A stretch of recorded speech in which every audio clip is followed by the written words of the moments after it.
Welcome back to CryptosRUs. I am George. We're all George. So good morning. Welcome to another Market Open stream. Today, of course, I want to talk about what's going on in the world of crypto, what's going on with Bitcoin, including Bitcoin whales loading up on cheap Bitcoin, and also talk about what's going on with the U.S.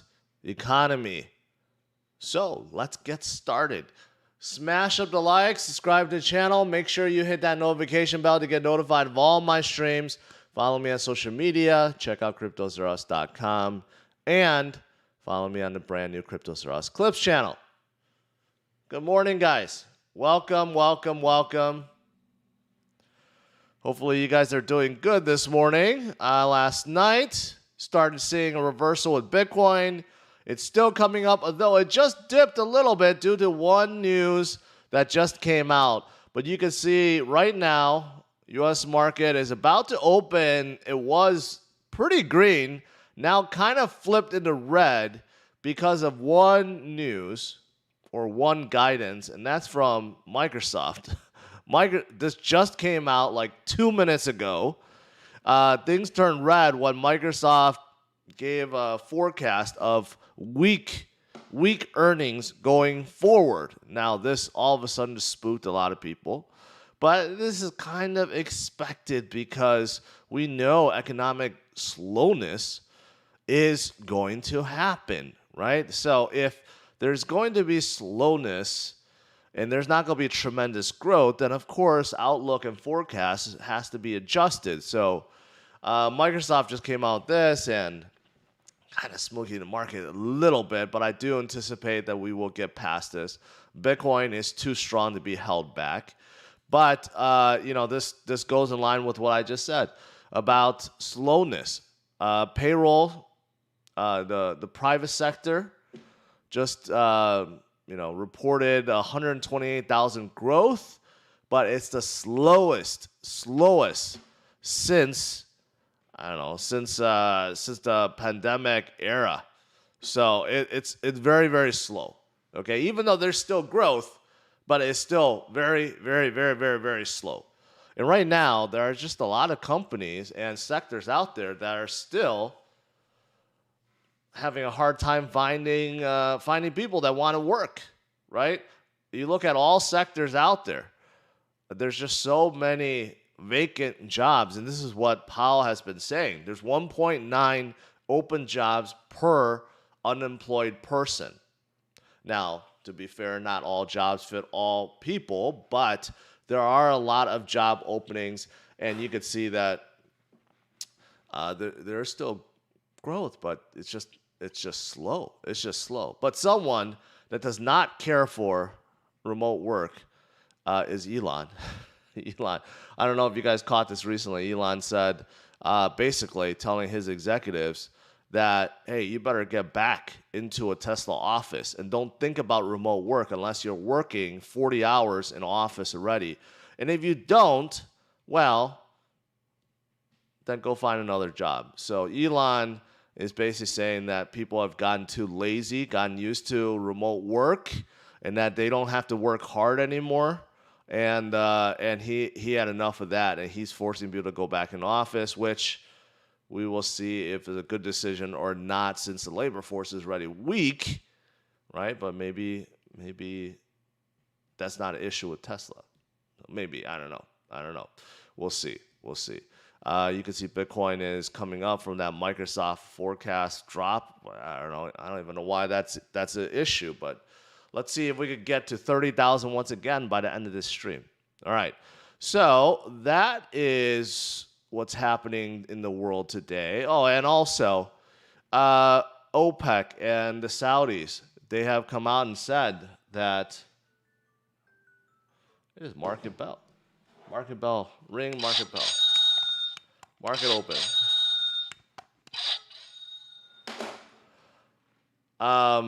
This is positive news. We know that barrels of oil has been going up and up and up and up, about $112, $113 a barrel. But OPEC and Saudi said that they will, or they're prepared to increase their production to, kind of offset the sanctions placed against Russia. And there's talks about kicking Russia out of OPEC. So that could be good. That could be good.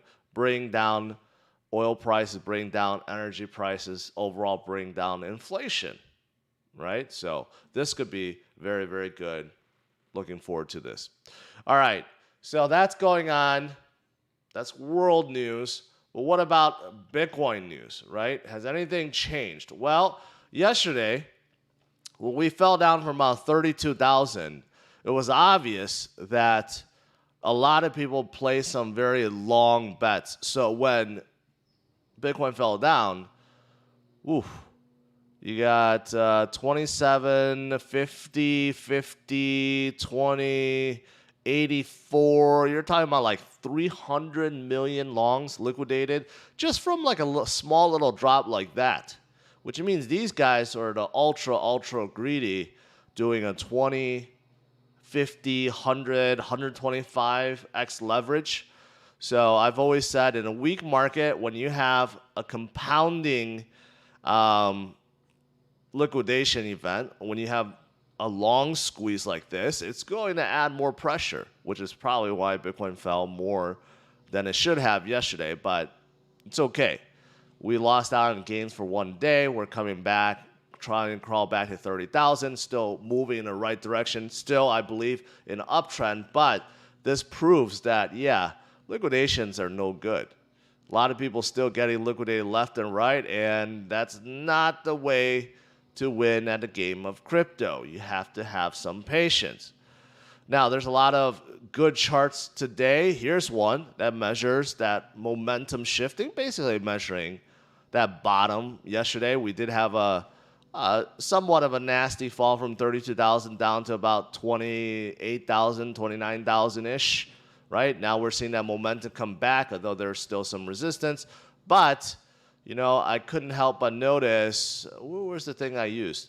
This. You know, there are a lot of whales placing some large bets. Here's one on Binance for 2,000 Bitcoin buy, approximately $61.7 million. A lot of whales buying, in fact. That's what I did. I've been stocking up more, buying the dip, DCing more on Bitcoin these days because I truly believe that we are at bottom or near bottom or we're already past bottom, right? I do think that 25K was our bottom. So I've been stacking up a little bit more sats recently, but whenever there is weakness from here on out, I expect a lot more whales to be buying some major dips going forward. So that's pretty positive. Here's another one from Sentiment, which is measuring the negativity out there, how bad traders are feeling, basically the fear index. And if you look at where fear is now, it's the same as the COVID crash in 2020, right? So again, does that mean we are at that bottom, right? Yes. If you're looking at fear, usually we get that bottom when fear is an all-time high, retail investors have given up, and what you're left with are long-term holders, and that feels like right now. It feels like right now. Another thing that feels like bottom is due to the alts bleeding out. So that feels very similar to previous bottom times and previous times when Bitcoin was just really low, right? Back in 2018-19, altcoins were just getting killed. In that COVID crash in 2020, altcoins got killed. In 2021, when we had that mini crash, altcoins are getting killed, right? It kind of feels that way right now. But every time when people give up, when the whole retail market gives up, that's when we flip upwards, and that's what it feels like right now. All right, here's another one comparing Fibonacci levels. So again, comparing to COVID crash of 2020 versus now. This has this pink line, the Fibonacci level, right? Both times. Well, at least this time has not been confirmed yet. But Back in 2020 when we had that crash, we crashed below that level, and then we started recovering and heading higher. But make a mental note that this huge run up didn't come exactly after recovery. It's not a V-shaped recovery to the moon, all right? So even after we crawled back from that low, we stayed pretty stagnant and sideways for a while, right? So that's why I believe even though we're in an uptrend, we may have found that bottom, we're not going to shoot right back up to 69,000 in like a month. It's still going to take some time, right? But a lot of metrics does show that we have gone through the same thing that we did back in 2020 when Bitcoin fell down to 3,800, right? RSI level is around the same. This Fibonacci level is around the same. Fear level is around the same, right? Altcoins bleeding out is around the same. Very, very, very, very similar situation. All right. And then here's one that's actually looking at Ethereum and not so much Bitcoin. But you look at Ethereum and the way it's moving now, very similar to Ethereum moving in 2016, 2017, before it broke out. Before, and I remember that time. I didn't get an Ethereum this early, but I remember early 2017, Ethereum was, I forget, it was like $20.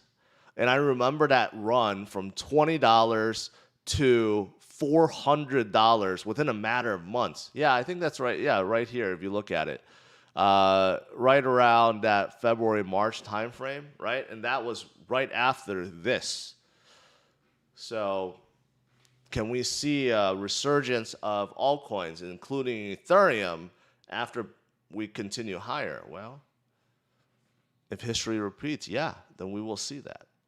All right. And then last thing, the only other thing I saw today was, a couple things.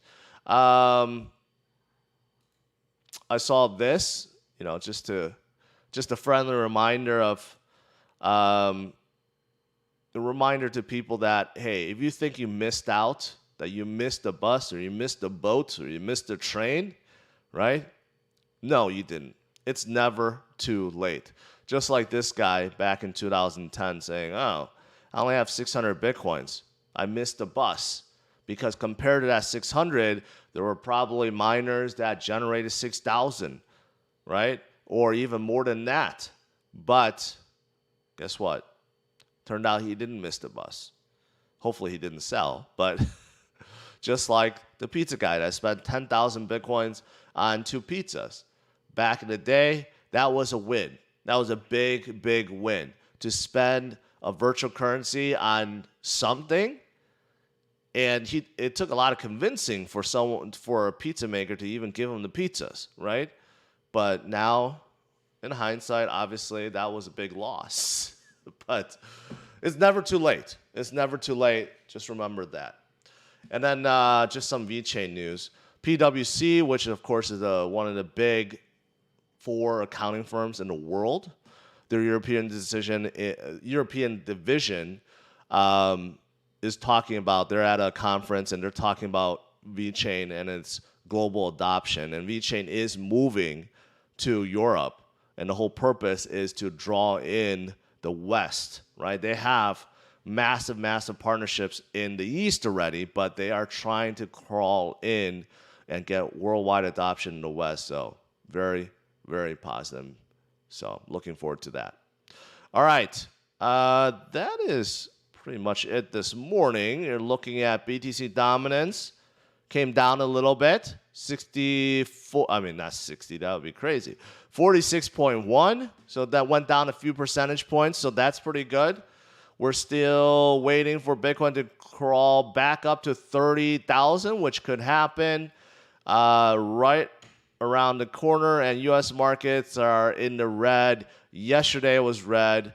So today will stay red. We don't know. But this Microsoft earning guidance just spooked the hell out of the market. So, all right. That is it. let's do some Q&A.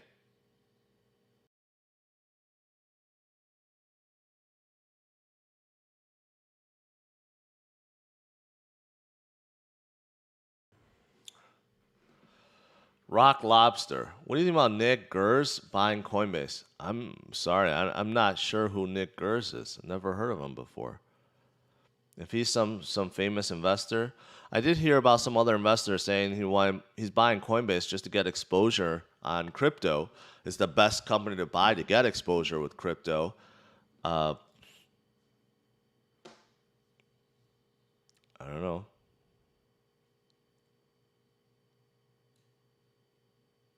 What? Did I fall for it? What did I fall for?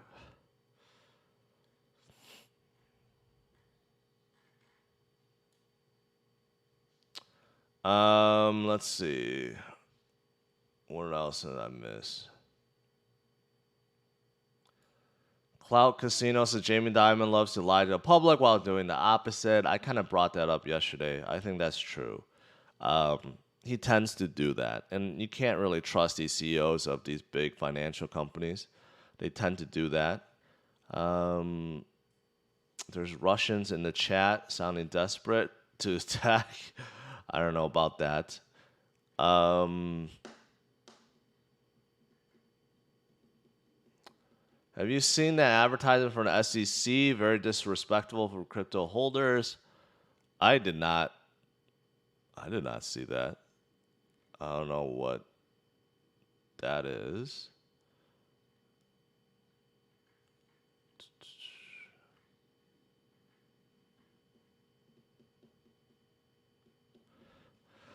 I'm not rooting for the Celtics, by the way. I'm not wearing this green shirt because I'm rooting for the Celtics. That is not the reason. And look at that. George effect is in play. Big pump above 30,000 once again, so that's nice. Am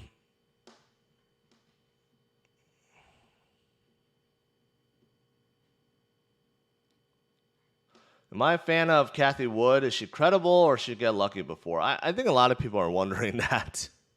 Whether or not she became famous because of her bullish stance on Tesla, right?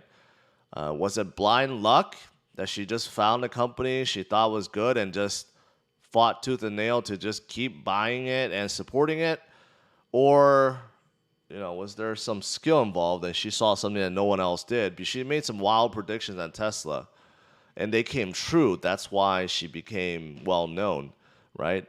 I don't know. I guess we'll see. But she has made some big calls on Bitcoin too, right? So it's not just Tesla.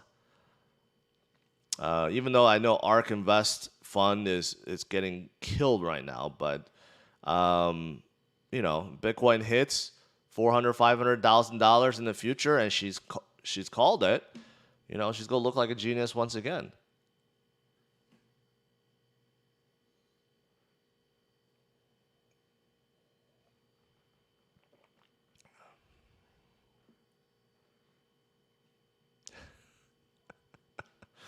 BTC went down yesterday as soon as Amber Heard lost $15 million to Johnny Depp. Does she even have enough to pay him? I'm just wondering. I know she got some rolls, but does she has $15 million in the bank that she could pay up?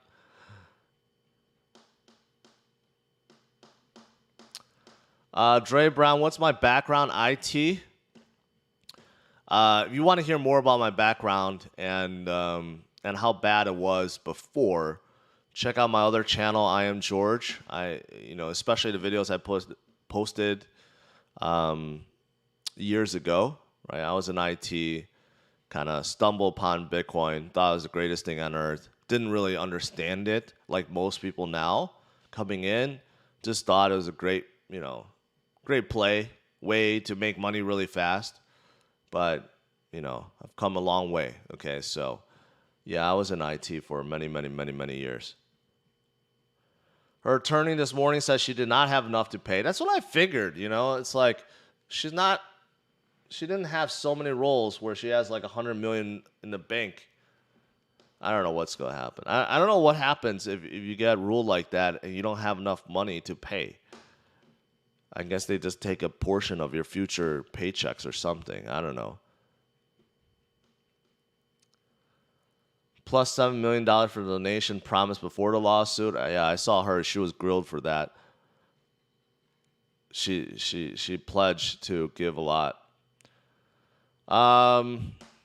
What's up with the FUD on crypto Twitter? It's almost as people are happy to see other people's investment fail. It's crazy. This is why, Joel Amos, I'm not on Twitter. Because that's what Twitter has become. Just cesspool of haters that wants to bring everyone else down. You know, that's the good and bad about a platform like Twitter. So I post my videos on there and I stay the hell off. I don't make any comments anymore because it's just not fun. Like before, I would still post random comments about maybe cars I'm reviewing or what I'm eating or whatever, right?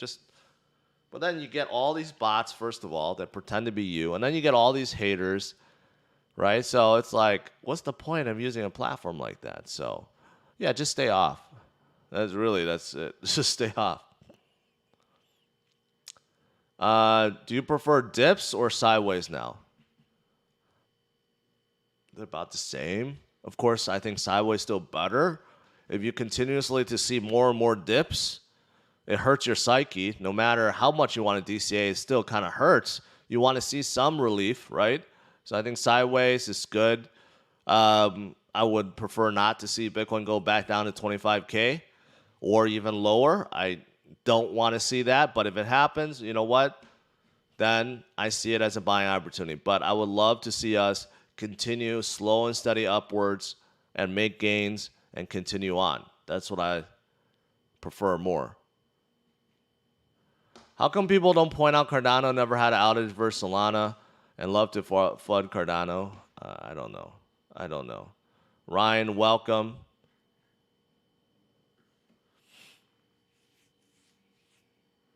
Rover, I just said I'm on Twitter when I repost my videos. That's it. Oh, man. Twitter FUD bots paid by BlackRock. This is probably why Elon has not bought Twitter yet, because he can't tell, and Twitter can't tell who are real and who's not, you know?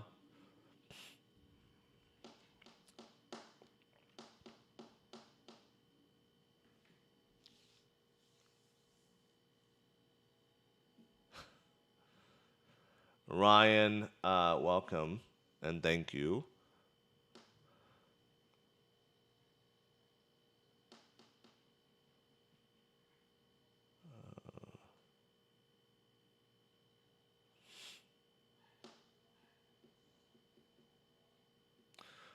Craig says, people aren't happy to see others fail as much as they are happy to be correct.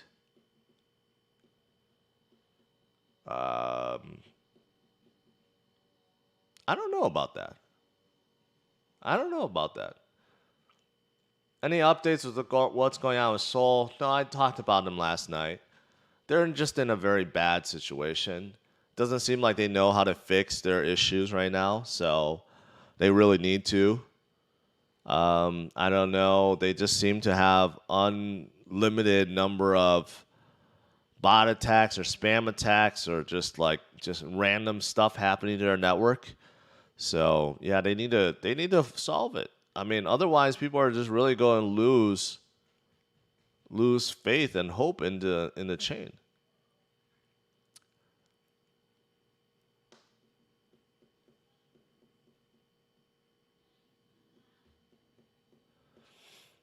Brunton asks, hey, what watches do you love? I'm a huge Rolex lover, own some lower pieces, but AP or RM, yeah, I'm not a big watch guy. Like those, yeah, Richard Miller, I think that's what it is, Richard Miller and Autos, I can't mispronounce the AP name. I mean, there are some very high-end watches, but I have no interest in them, but I would just stick with Rolex. Because here's the thing, everyone has heard of Rolex, so regardless, I think the retail market is bigger and it's easier to sell if you ever need to. So regardless if Rolex is a better watch, it's not, but I'm just sticking with Rolexes, right? It's kind of like with cars. You can't go wrong with a Ferrari because it's a Ferrari. Everyone knows about it. And Ferraris may not be the best car or the fastest car, but it's a Ferrari. Same thing with watches. That's how I see it.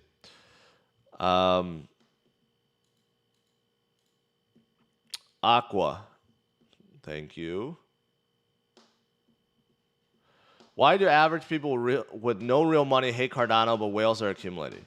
Average people don't hate Cardano. That's the thing. You're being tricked into thinking they do. Maybe because you spend too much time on Twitter. But average people do not hate anything.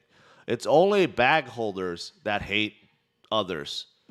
It's just there's too many people, or maybe bots, that hold on to a bag and then they feel like they somehow bashing other people's bags will make their bags bigger or more full. And that's not true. It's never been true, but that's the reason. Is Do Kwon doing a live right now? Unlikely. If you're seeing one, it's probably because it's a fake stream asking you to send some ETH for new Luna or something like that. I don't know. Brett, Ferrari sucks as a company. Much rather Lambo. I think you need to inverse that. Lambos don't go up in value. Ferraris do because Lambo is owned by VW, which is a German company. So they're not even really Italian anymore. So just look at Huracans, Huracan Evos. They have not gone up in value. But you look at even the oldest Ferraris, even like the 360 I had and the 430 and the 458, they have all gone up substantially within the last 2 years. Do I still believe in the Anchor Protocol? No, because it's part of Terra. There's no use for it anymore. No.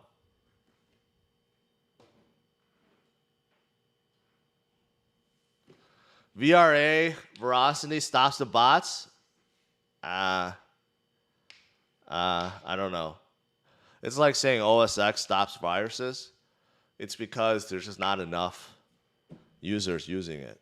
That's why. So Veracity is still still early.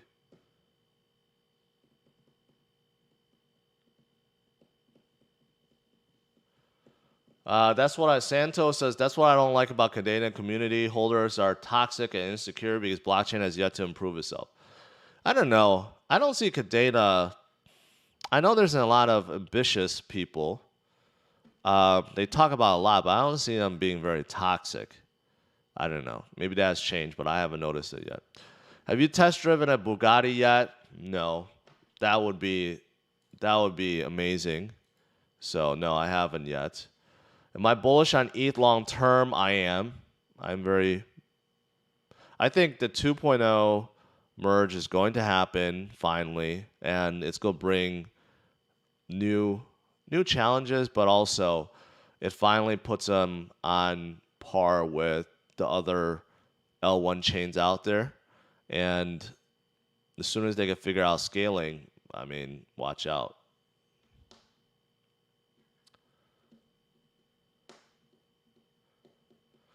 Do I like motorcycles? No, I actually don't. Never got into motorcycles.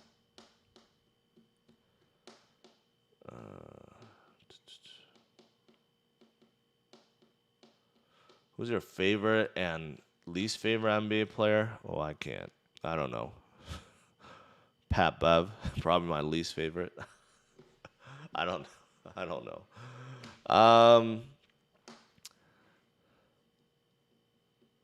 Do you think BTC is a good buy right now? Yeah, I do think so.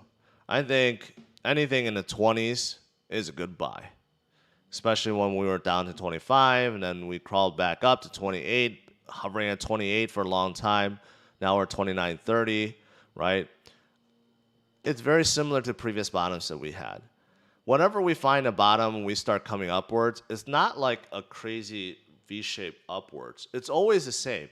It's like we kind of recover and then we have a few dips back down, right? And it's always like that. And then all of a sudden we're back up. Then people FOMO in because people just aren't, they don't quite know, right? So they're waiting for confirmation. But unfortunately, when you wait for confirmation like that, then you lose out on most of the gains. So for me, I've been DCing a little bit more recently.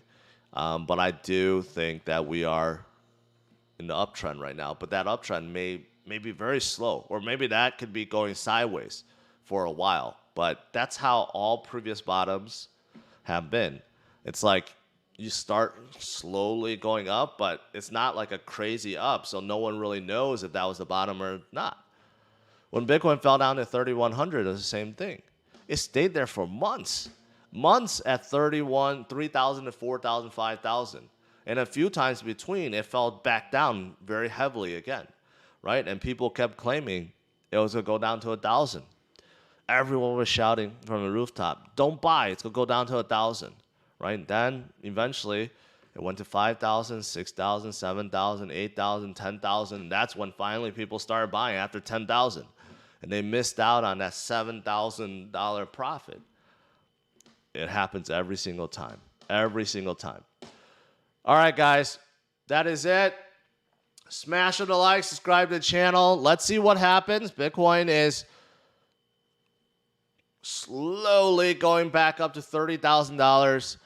U.S. markets kind of spooked by Russia. No, spooked by Microsoft. But, there are good things coming out. Maybe this whole Russia oil, embargo or whatever you call it, but maybe that's going to be lifted by OPEC. Maybe oil price will start coming down. That would be very positive for the market, right? But as for Bitcoin, it's still strong, very, very strong indeed. A lot of whales buying, a lot of people buying the dip, taking advantage, right? And that's the way to do it. You buy when others are fearful. You buy when it's low. All right, guys. I will see you guys later today.